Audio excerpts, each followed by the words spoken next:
just about everything inside of Schoology allows you to individually assign it to a specific student, a small group of students, or a grading group if you created a grading group. So here's an example of when I've created a folder.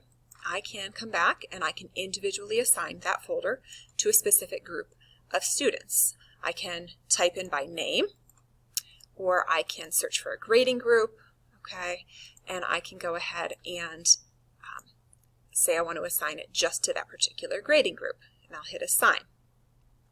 But I actually don't want to do that, so I'm going to close out of that.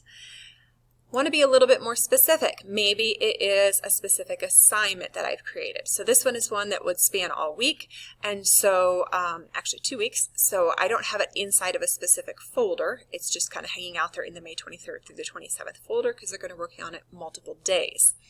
Now, you can do this when you're creating the assignment as well, but since mine's already created, I can click on the settings gear and go to edit.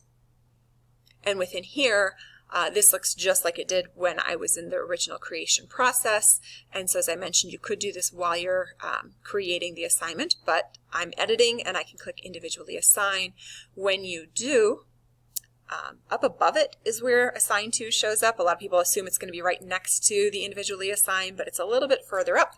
I'm going to go ahead and assign it to one of my grading groups and save changes. So now that particular assignment is only visible to students within that group, okay?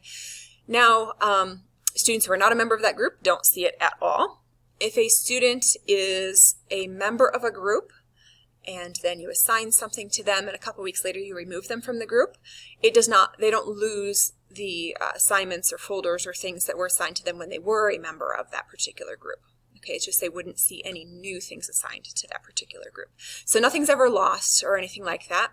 And if a student joins a group midway through the year, they do not see all the old things that have been assigned to that group. They would only see assignments or folders that are assigned to that group from that moment on. So individually assigning is nice, especially when you need to customize work for specific groups of students.